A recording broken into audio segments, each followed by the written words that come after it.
As of yesterday, a huge scuffle broke out between protesters and the Kolkata police, with the protesters tearing down barricades and the Kolkata police lobbing tear gas shells at them.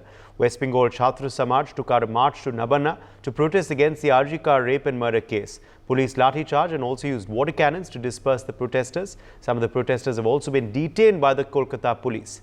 As of today, the BJP has given the call for a 12-hour strike in West Bengal to protest the police action on a march to State Secretariat Nabanna over the rape and murder of a 31-year-old doctor in Kolkata's RG Kar Medical College and Hospital.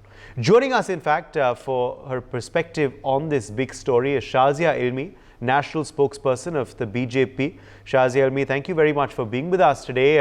What do you make of the protests that Kolkata has witnessed? The protesters claim the march was going to be peaceful, but there were clashes reported yesterday. I think it's very unfortunate. I have been part of the Nirbhaya movement, and what I saw happen on the streets of Kolkata was indeed shameful. I think there is need for public outrage to be expressed publicly on the streets, and I think it was very unfortunate as to how protesters, whether they were students or not, were beaten up. Water cannons were used against them. Not just that, they were lathi charged, and there were tear gas shells that were used. We experienced something like that on the streets of Delhi in 2012. So indeed it is barbaric and very unfortunate. And clearly it goes on to say that Mamata Banerjee has a lot to hide. Now, the BJP, in fact, has given a demand for a polygraph test. Why do you believe your party wants Mamata Banerjee to undergo a polygraph test? You know, if you look at the way things transpired in RG Kar Hospital and how we lost one of our daughters in this unfortunate manner, is completely grisly.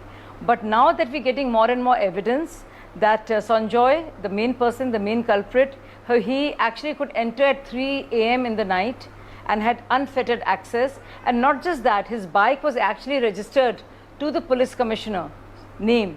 It goes to say a lot that Sandeep Ghosh, the principal, has had so many complaints against him, and in the last year alone there were complaints of corruption and massive corruption, rampant corruption in the institution itself. Says a lot that Mamata Banerjee herself is the health minister, home minister and the chief minister, and that she had such a cozy relationship with this fellow who she made an OSD. And not just that, she regularly was in touch with this fellow who's a principal and promoted him, and would refuse to receive any complaints against him or act against him when there was rampant corruption happening right on her watch. And so clearly there is a nexus of criminals, and which has seeped into health administration, medical administration, and of course in police administration. It's for everybody to see. Yes, although the gang rape angle now has been clarified, the parents of the victim are claiming a larger corruption nexus. Do you also suspect the same? I stand with Abhay and her parents. I cannot even begin to imagine what they must be going through. And I think the entire country stands with them in solidarity.